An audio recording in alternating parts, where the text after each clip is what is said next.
Hi and hello there, Pisces! Welcome new subscribers. My name is Yan, returning Istam buyers. Thank you sa inyong walang sawang love and support for me. At kung hindi niyo pa na-subscribe po tayo other channel, link is down below sa ating description box. So if interesado, click lamang yung link na yan para kayo mapunta there at araw-araw ay nag-upload tayo ng collective readings for all signs doon. No? So ang concept natin ngayon, Pisces, sa alamin natin kung ano ba yung mga usap-usapan about you. Sinasabi ng ibang tao sa'yo ngayon, ha? So halo-halo ito, pwede mga kapitbahay mong tsismoso-tsismosa. Puwede mga katrabaho, mga friends mo, even loved ones. Puwede rin naman special person mo ito.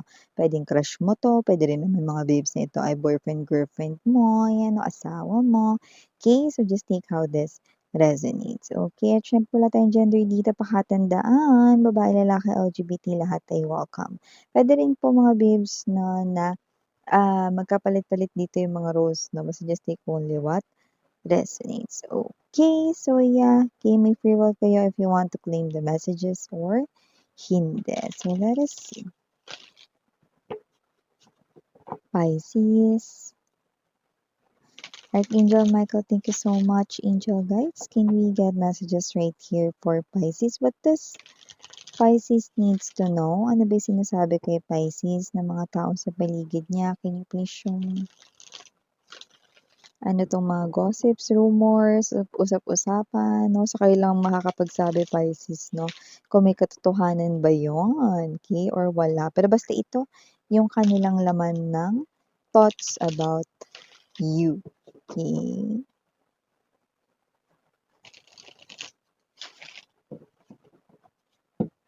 Okay, so Pisces, you do have here the energies of the world. All eyes on you, Pisces.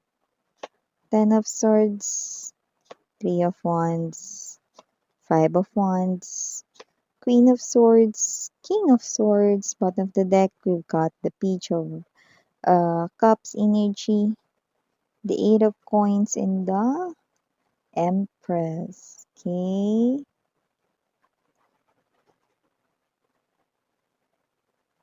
Okay, so Pisces na nakikita ko dito, it looks like, no, possible na may mga matang nakatingin sa inyo, no, and it looks like nakikita natin dito na talagang literal na pinag-uusapan ka ngayon with the World card energy and the Five of Wands. Possible na may mga kompetensya kayo, puwedeng sa negosyo ninyo kung may negosyo kayo, no, or kung meron kayo rito, no, na mga workmates dito 'no, na posibleng medyo hindi kayo bet 'no, 'yan 'no. Maaaring may energy rito kasi medyo hindi maganda yung binabanggit nila. Masyado ka raw mapapel, alam mo yung energy na parang bida-bida ka daw, 'yan 'no. So kung sino man 'tong energy na 'to na possible ka-competitor mo ito 'no. So maaaring may competition man dito o wala 'no, nakikipagkompetensya siya sa'yo 'no. This person right here is someone who feels like 'no, na parang ikaw ito 'no, na parang nagmamagaling, nagmamarunong, nagmamaganda, nagmamagwapo. Yan yung parang energy nila. So in short, possible na mga inggit yan sa'yo. Kasi posibleng may mga nangyayari ngayon sa life mo na posibleng gusto nilang mangyari sa buhay nila, pero sa'yo nangyayari ito 'no. Maaaring yun ay mga tinatawag nating luck or Luck 'no, or lucky, yan 'no, you're getting lucky pero sila mga babes 'no ay hindi lucky 'no, just like you. So maliban diyan, meron din energy rito 'no, na ikaw daw Pisces, yung klase ng tao rito na once na talagang sinabi mo na hindi ka na talaga rito makikipagkita or hindi mo talaga gagawin yung talagang sinabi mo, gagawin mo talaga 'no. So I think this is your ex speaking 'no, kasi sinasabi niya rito na si Pisces 'no, kahit gusto ka niyang balikan Pisces 'no, pero kung ayaw mo na talaga, hindi niya kayang mapagbago ang isip mo with the Queen of Swords energy and the Ten of Swords right in here. So this person could be your ex-lover, no? Na parang ikaw ito na hindi niya na kayang baguhin ang isip mo kapag ikaw daw ay nakapag-desisyon na. Excuse me, dumighay lang. Commercial. Going back right in here 'no, and ikaw raw Pisces 'no, magaling ka raw, tahimik ka daw 'no, at maaaring dahil sa pagiging tahimik mo, hindi ka makuwento rito, marami daw sa mga pinaplano mo ang nagtatagumpay. Three of Wands energy, possible na ito ay ang iyong mga friends, kamag-anak mo dito, family. So nakikita natin dito na may mga plano ka dito na ikaw kasi kilala ka nila bilang tahimik ka lang, puwedeng hindi ka makuwento ng mga next plans mo, next moves mo, or baka yung mga parang mga kahit mga pangarap mo na hindi ka pala share 'no, or hindi ka pala kuwento. Kaya marami yung nangyayari or natutupad mo, 'yan oh. So yun yung isa rin na pinag-uusapan about you. Possible rin na lately meron din ditong nangyari or may mangyayari ritong maganda sa'yo Pisces 'no, kung saan puwedeng baka isa na naman sa mga goals mo or target goals mo ang sumakses dito. Kaya nakikita natin ditong pag-uusapan ka, pero yung iba pinag-uusapan ka na ngayon kasi nga nangyayari na talaga ngayon. So maliban diyan 'no, nakita rin ako ng energy rito. Ito possible 'to 'no, na may gusto sa'yo 'to. Yung iba secret admirer, pero yung iba hindi na secret. Puwedeng talagang nag-confess na sa'yo. So, nakikita natin dito mga babes na nakikita ka ng person na 'to 'no, bilang someone na parang maganda kang ka-partner hindi lamang sa work. Maganda ka ring ka-partner sa love life. With this Page of Cups energy, parang mas bata 'to sa inyo, but doesn't have to be.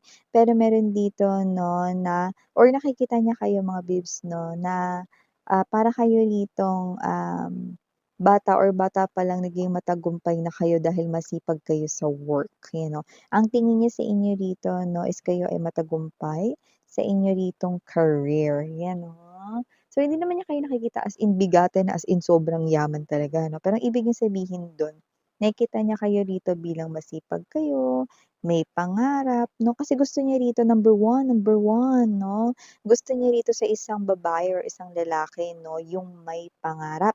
Kaya naman talaga namang have at pasok ka sa banga, kaya kanya nagustuhan. So 'yan mga babes 'no, ang sinasabi nitong person na 'to na puwedeng secret admirer mo, pero yung iba puwedeng hindi secret na dahil nag-reveal na sa'yo, Ito naman baka ito ay ang iyong lover or ka-in relationship mo, puwedeng asawa mo, boyfriend, girlfriend mo. Kaya nakikita ka nitong tao na 'to mga babes 'no, na ikaw ito na 'pag meron ka talagang gustong sabihin, okey, sinasabi mo, okey, yung naiintindihan talaga ng maayos 'no. So, I think your partner right here admires you for being, open sa heart-to-heart talk or heart-to-heart conversation 'no. So, isa 'yun sa parang ina-admire sa'yo ng iyong person with the Queen of Swords and the King of Swords energy. You are definitely jiving in harmony with your person, okay. At gusto niya rito 'no, na pagdating rito 'no sa communication, maayos kayong dalawa kaya medyo, nakikita ko rito na with proper communication naiiwasan raw yung misunderstanding at tampuhan sa inyong dalawa. So, iba sa inyo puwedeng bagong connection pa lang 'yan kasi parang kayo yung nasa energy nag-a-adjust pa, but your person ay already loving 'no, how you, act sa loob ng inyong relationship. Na iba naman, okay, na matagal na kayo sa loob ng inyong relationship 'no, your person sees you as someone who's strong. Alam niya na hindi mo siya kailangan para ipagtanggol ang sarili mo, Parang mas kailangan ka pa nga niya pagtanggol mo siya, eh. Your person is someone who's funny, lively, no, and free-spirited. However, your person right here admires you as well, no, because you're strong and because you are someone right here na nakikita niya as someone na pwede niya rito na makarely with, no, or parang masandalan kapag siya ay, may problema, no. Okay, so nakikita ka ng person mo rito na mas malakas kaysa sa kanya, 'yan 'no, mapababae ka man or lalaki, LGBTQs, just take how this resonates. Maliban diyan Pisces, nakita rin ako ng energy rito 'no, na ikaw daw Pisces 'no, mukha ka lang daw parang mahirap lokohin or I mean mukha ka lang daw madaling lokohin pero matinik ka daw, mautak ka. So, parang may energy rito mga babes 'no, na posibleng triny nito na makaisa sa inyo. In terms of money nakikita ko rito pero hindi niya kayo rito nagoyo. Yan 'no. So, puwedeng ito ay hindi naman talaga as in energy ng, panloloko talaga or whatever 'no. Parang yung iba mababaw lang, parang kunyari yung friend mo 'no, na parang uutakan ka rito 'no, pero hindi ka niya kayang mautakan dito 'no, 'yan 'no. Or pamangkin mo 'no, na parang, "Ay, si tita nga or si tito nga yung pabibilhin ko nito para ano."